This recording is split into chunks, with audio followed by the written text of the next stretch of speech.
ये देखो यहाँ से गैस निकल रहा है और इसका एंट्री फीस है करीब 200-250 रुपए के आसपास। पहले यहाँ से सी शुरू होता था। ये इसके चारों ओर डेजर्ट है।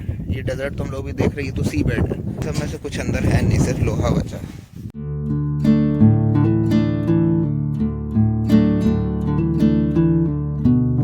सो वेलकम बैक गाइस, स्वागत है एक नए ब्लॉग में। तो हम लोग निकल रहे हैं यहाँ इरालसी से। और अगर आपने लास्ट ब्लॉग नहीं देखा तो प्लीज़ उसे देखना। हमने इरालसी को प्रॉपर दिखाया है और क्यों इसके साथ क्या ट्रेजेडी हो भी दिखाया है। इस ब्लॉग में भी आगे और डिटेल्स पता चलेगा, क्योंकि हम लोग चलने वाले मोइनाक म्यूज़ियम, जहाँ पे इरालसी का म्यूज़ियम है और इसका ट्रेजेडी के बारे में बताया गया है।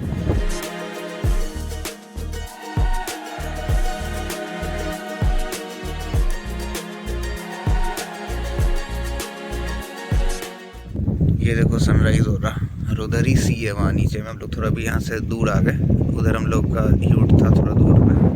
अब जैसे ऊपर चलेंगे फिर से यूट दिखेगा। ये देखो यहाँ पे ये चेक पोस्ट है और ये गाड़ी है। हम लोग यहाँ से निकलेंगे अभी। तो कितना हवा भी जोर चल रही है, ठंडी है हवा। अगर हवा ना चले तो फिर ठंड नहीं लगेगा। तो कितना ब्यूटीफुल लग रहा है। और अब ये कैनियंस होते हुए हम लोग चलेंगे वापस मोइनाक की ओर। और हम लोग आज दूसरा रूट ले रहे हैं। कल हम लोग दूसरे रूट से आए थे, तो आज का नज़ारा अलग मिलेगा। देखो ना यहाँ पूरा अभी भी नमक नमक नमक नमक पड़ा है। इसी पे हम लोग गाड़ी चला के आ रहे हैं इधर से। पूरा नमक है। और एक चीज़ और दो, ये देखो ये सब जो है ना, ये सब पूरा एक्वेटिक प्लांट है। ये सब पानी के अंदर ये सब प्लांट उगता है, ऐसे नहीं उगता। लेकिन अभी भी ये सब जिंदा है और मे भी शायद नमक चाहिए हो इनको, इसलिए जिंदा है, क्योंकि नमक अवेलेबल है यहाँ चारों तरफ। देखो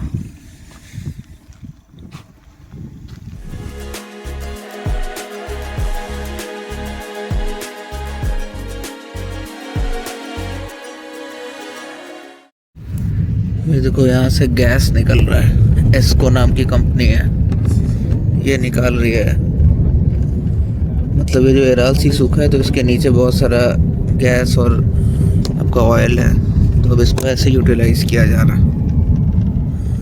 वैसे हल्का टारमैक भी आ गया है, हल्का सा, बहुत ज़्यादा नहीं। वो भी टूटा फूटा ही है। अब मोइनाक हम लोग पहुँचने वाले ही हैं। आधा घंटा और लगेगा मोइनाक पहुँचने में। ये सब भी सी बेड ही है जो लेफ्ट में दिख रहा है ना, मतलब कभी था। अब तो खैर यहाँ पे ऑयल और गैस निकल रहा है अंदर से। इधर भी है देखो, दूर से बड़ी बड़ी मशीनें लगी है ड्रिलिंग के लिए। दूर दूर तक सिर्फ आपको वही दिखेगा अभी।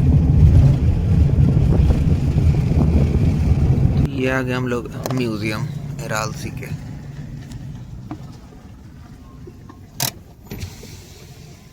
तो ये म्यूजियम का एंट्रेंस है और इसका एंट्री फीस है करीब 200-250 रुपए के आसपास। 35,000 यहाँ के करेंसी में हुआ।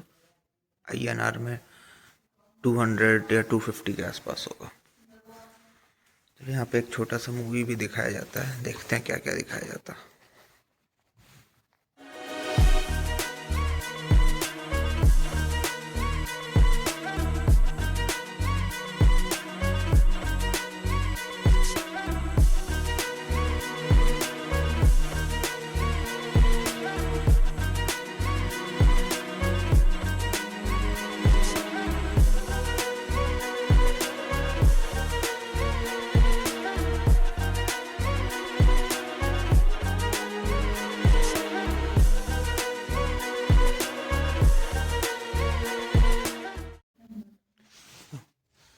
यहाँ पे पहले ये सब यूज़ होता था, वही बोर्ड रखा है। और जो जो नाविक होते थे वो लोग ये सब ले जाते थे साथ में। बूट्स हैं तो उनके याद में रखा हुआ है।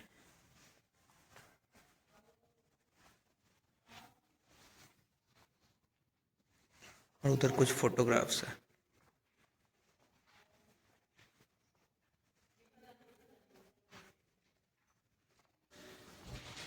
यहाँ पे शार्क टीथ भी रखा है, देखो ये लिखा है ना शार्क टीथ।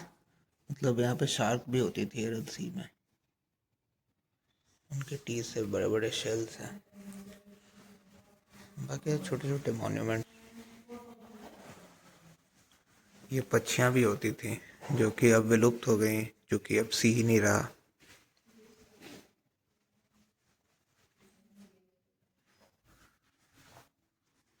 बहुत सारे पक्षी हैं। ये स्वैंस, ये सब मोयनाक में ही होती थी। अब मोयनाक से तो 150 किलोमीटर दूर से ही चला गया, तब ये सब यहाँ नहीं है। पुराना मोयनाक का फोटो।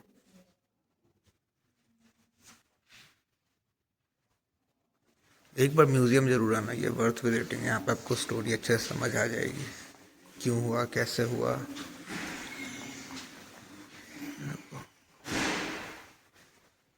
ये फिशर्स है।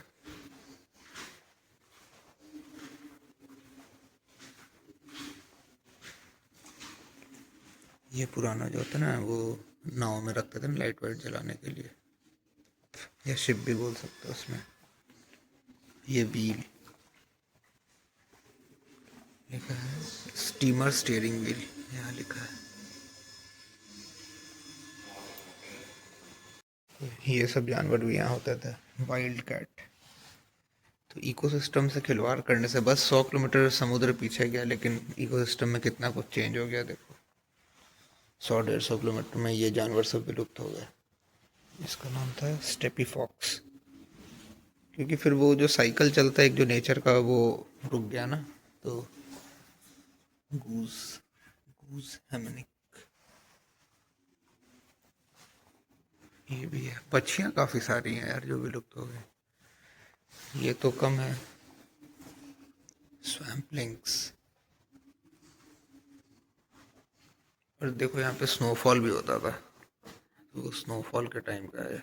अभी भी होता है दिसंबर जनवरी में। ये तूफान में जब समुद्र फंसती थी शिप्स वगैरह। देखो कितनी सारी पक्षियाँ हैं।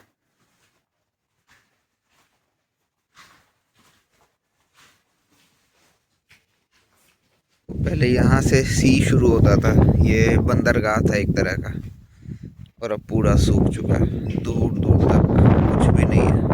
कुछ पुराने जहाज शिप्स यहाँ पड़े हुए हैं, डूबे हुए नहीं, ऐसे ही रख दिया गया होगा, कभी डूबे होंगे इधर उधर, बट यहाँ म्यूजियम पे इसको ला के रख दिया गया है, ताकि आप देखो कि यहाँ पहले शिप्स चलती थी, बोट्स चलती थी। और ये देखो यहाँ पे एक मॉन्यूमेंट है जिसमें दिखा रहा है कि एराल सी 1960s में कैसा था, 1960 में। ये देखो इतना था एराल सी 1960 में। फिर इधर है 1980 में इतना हो गया। ठीक है,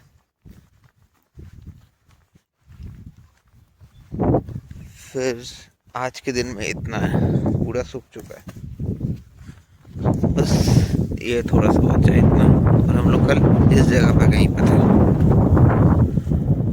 तो कल इतना दूर हम लोग पूरा यहाँ मोयनाक से यहाँ तक ट्रैवल करके 150 किलोमीटर गए, तब वो थोड़ा सा पानी दिख रहा था। हाँ, एक चीज़ और देखो, इधर भी कुछ फोटोज लगी है। कब कितना था, 1960, 73, फिर 87, 99 और 2006, फिर 2016। दिख रहा कितना कम हो गया।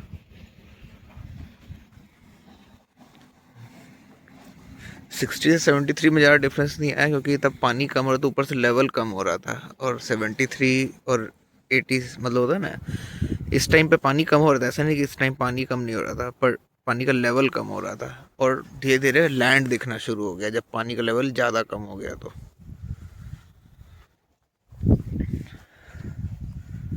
और एक चीज़ और, ये देखो यहाँ पुराना लाइट हाउस अभी भी है। ये लाइट हाउस होता था, उधर से जहाज आते होंगे तो देखने के लिए कि ये लाइट हाउस में वो लाइट दिखाया जाता है ना, तो ये पुराना लाइट हाउस है।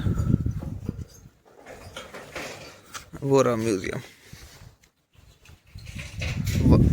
एक बार अपने लाइफ में यहाँ विजिट जरूर करना, अगर मौका मिले तो। वर्थ है एक बार विजिट करना।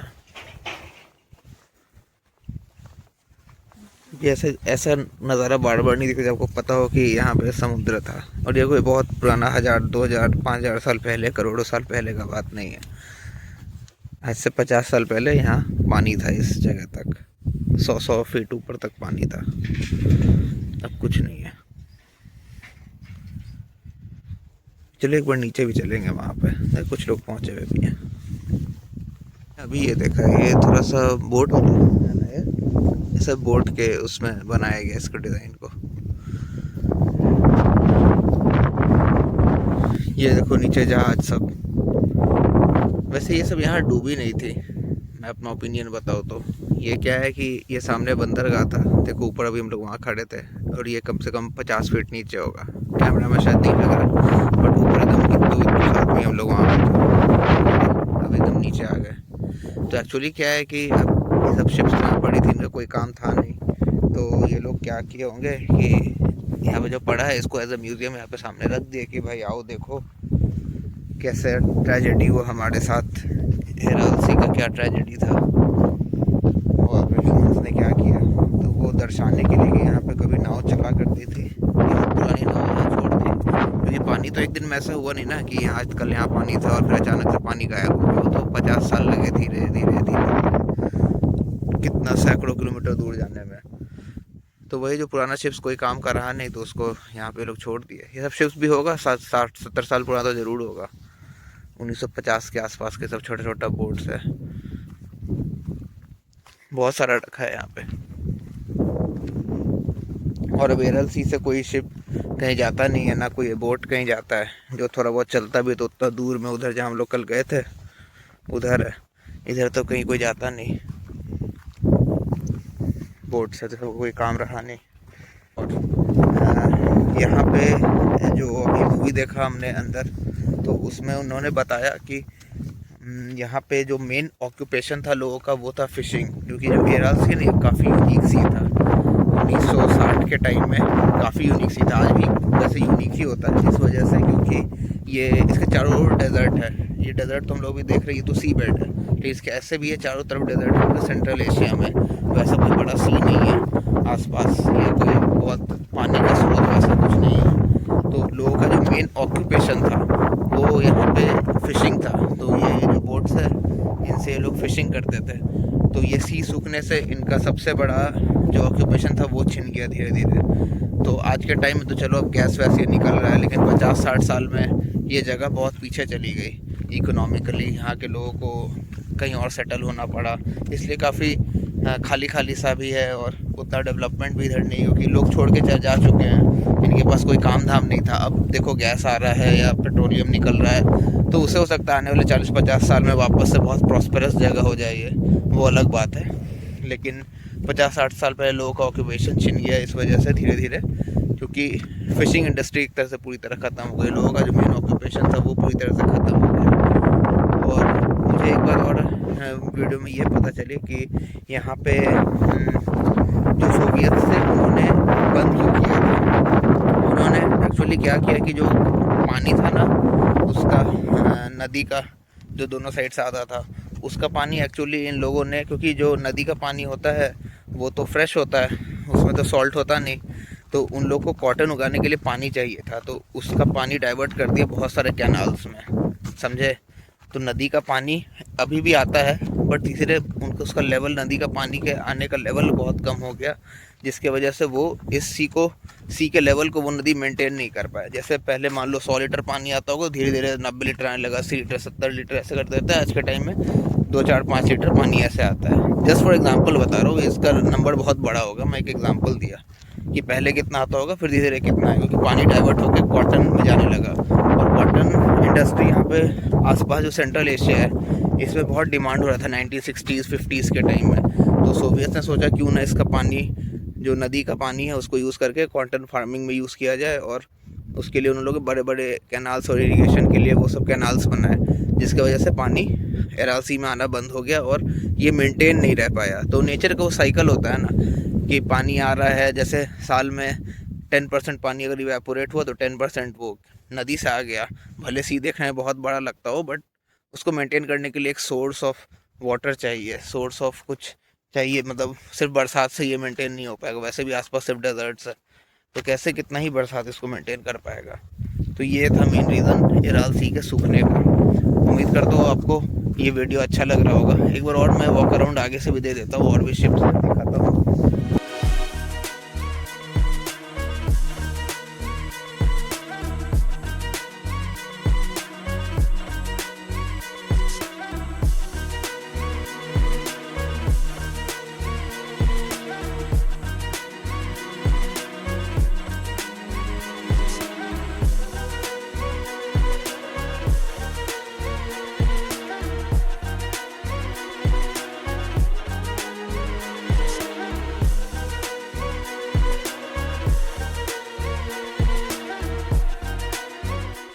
एक बोट के ऊपर हम लोग आ गए, छोटा सा स्टीमर बोल सकते हो उसको।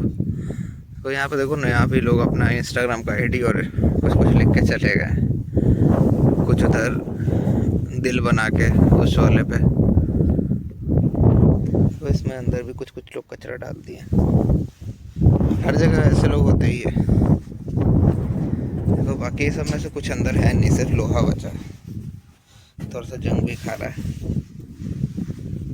और अंदर जाने पे ना आवाज़ थोड़ा गूंजता है इधर।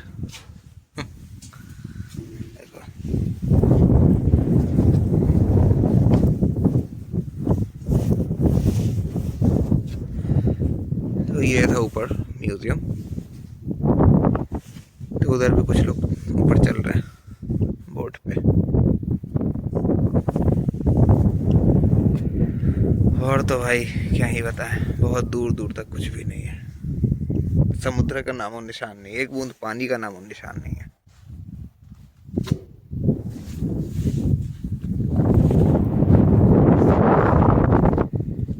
तो इधर साइड में पूरा ओशन था, ओशन बोलना सॉरी, सी था, एरल सी लेफ्ट साइड में। और ये कभी एकदम बिल्कुल पोर्ट टाउन हुआ करता होगा, मोनाक से बिल्कुल सी के साइड में होगा।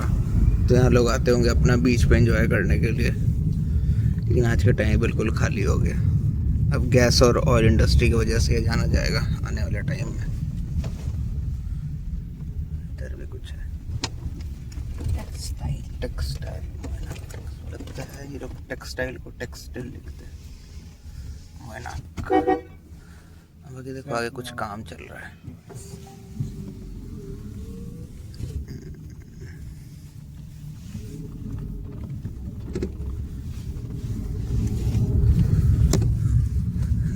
चलो बाय बाय करते हैं एरल सी को इधर से। ये है मोनाक टाउन।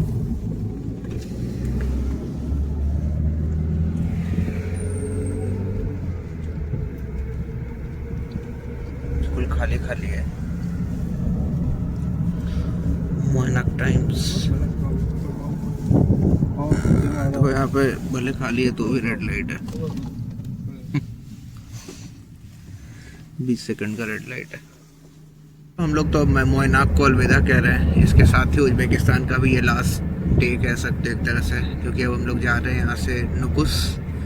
पहले तो कुंगरात जाएंगे, फिर नुकुस। कुंगरात तक के लिए हमारा ये टैक्सी जहाँ से हमने कल से बुक किया था, तो वहाँ से फिर या तो हम लोग ट्रेन ले सकते हैं ताशकंद का, आज कुंगरात में ही रुके, या तो फिर हम लोग आज ही नुकुस चले जाएँ और शाम को डायरेक्ट अलमाती का बस ले लें। और वो जर्नी भी काफ़ी एडवेंचरस होगा, क्योंकि वो 24 आवर्स से ज़्यादा वो बस लेती है। और मेरा फर्स्ट इंटरनेशनल बस जर्नी होगा जो 24 आवर्स से ज़्यादा लेगी, और वो स्लीपर बस होता है। तो देखते हैं क्या होता है। अब अभी ये फाइनलाइज नहीं हुआ, क्योंकि हमने अभी टिकट नहीं कराया है, ना ट्रेन का ना बस का। तो अभी तो फिलहाल चल रहे कुंगरात। कुंगरात से हो सके तो कल ट्रेन लेंगे, नहीं तो आज ही नुकुस जाके वहाँ से बस लेंगे। तो चलो क्या होता है ये तो आपको नेक्स्ट वीडियो में पता चलेगा। तो नेक्स्ट ब्लॉग के लिए वेट करना। और अगर पूरा उज्बेकिस्तान का सीरीज़ अच्छा लगा तो प्लीज़ इसको आगे शेयर करो, लोगों को बताओ। इराल सी के डिज़ास्टर के बारे में बताओ, शेयर करो। जानना ज़रूरी है लोगों को कि क्या क्या होता है हमारे ह्यूमंस की गलती से, और क्या नहीं करना चाहिए और क्या करना चाहिए। छोटी छोटी चीज़ें कैसे बड़ी हो जाती हैं और उसे सुधारने में कैसे हज़ारों साल लग सकते हैं। तो ये सब हमें सीखने को मिला इस उज्बेकिस्तान ट्रिप में। तो अभी खैर ये पूरा सीरीज़ उज़्बेकिस्तान का ख़त्म हुआ है, बट मेरा अभी एडवेंचर और ये पूरा टूर बाकी ही है। अभी सिर्फ आधा भी नहीं हुआ, क्योंकि हम लोग चलेंगे कजाकिस्तान। तो कजाकिस्तान और इन्जॉय करने वाले हम लोग। वहाँ पे हम लोग का कार रेंट करेंगे, खुद से ट्रैवल करेंगे, कैंपिंग करेंगे। तो वो सब आपको आने वाले वीडियोज़ में पता चलेगा, देखने को ही मिलेगा। तो चलो अभी इस वीडियो को यहीं पे एंड करते हैं। अच्छा लगा हो तो please like share and subscribe. आपसे मिलते हैं कल दूसरे ब्लॉग में।